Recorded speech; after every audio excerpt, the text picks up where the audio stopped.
ए खै त यसको साथी यसको साथी मर्यो ए किला मात्रै छ है अब हाम्रा गोरुको दुईटा ए अनि यो अब यसको साथी नकिन्दिने रे आहा किन रे बड्डो भयो बड्डो भयो अब चाहिँ के ट्र्याक्टरले जोत्ने ट्र्याक्टरले ओ हाम्रो गोरु त उहाँ पारी छ नि त्यो खोमा हुने छन् दुईटा छन् तपाईँको त एक हल बाँकी छ यो तपाईँको माइती हैन घरै हो तर आमा र देवर बस्छन् म यहाँ चाहिँ त्यही बसेको छु ए के नाम हो यो गोरुको लाले भन्छन् के लाले ए अनि उसको साथीको नाम के थियो यसको साथीको नाम ओ भन्छिम के भन्नुहुन्थ्यो अहेला भन्छिम के अहेला जेस बुढो भएर मऱ्यो अर्को पनि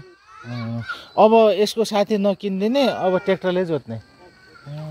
यो धेरै जसो यहाँ सकिसक्यो गोरुहरू पाल्न छोडिसके अब एक्लै दुई तीन घर छ उतातिर त एक घर दुई घर तीन चार घर छ क्या उतातिर चार पाँच घर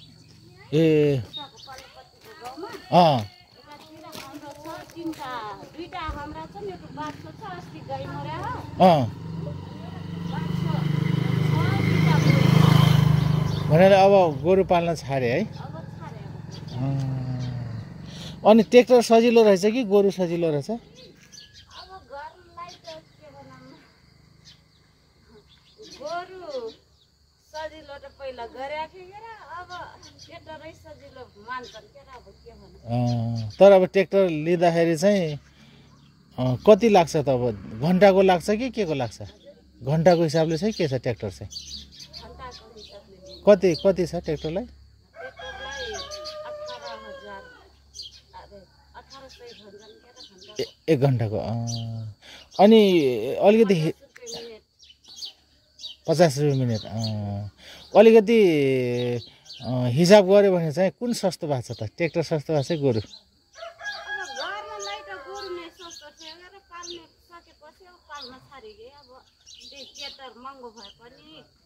त्यही ट्र्याक्टरले गराउँछन् के अब के भन्ने हो जमानै त्यस्तै भइगयो मान्छे त्यस्तै भइयो अब पाल्न किन छाडे अरे पाल्न नसक्ने किन भन्नुभएको के हो घाँस छैन कि भने पलटिन गराइगेर चराउने ठाउँ भएन पुकाल्ने ठाउँ भएन अनि मान्छे मात्रै भयो साडीतिर पलटिन अब गाली गर्छन् अलिकता खाइदिएपछि ए ल्याछौ भन्छन् त्यही भएर ओके ए यो त अब घनीबग्गे चोक भयो है एउटा ए बरगदी चोकमा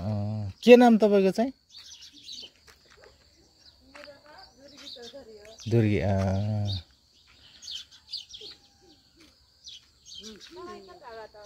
हजुर म यसो बिहान हिँडेको अनि यो गोरु एउटै देखेर अनि जस्तो यो गोरु हुँदाखेरि तपाईँहरू नजिकै तरकारी खेती गर्नुहुन्थ्यो अब यो गोरु भएन भने त अब यो मल पनि अब नहुने भयो होइन नहुने भएपछि बिगासी मल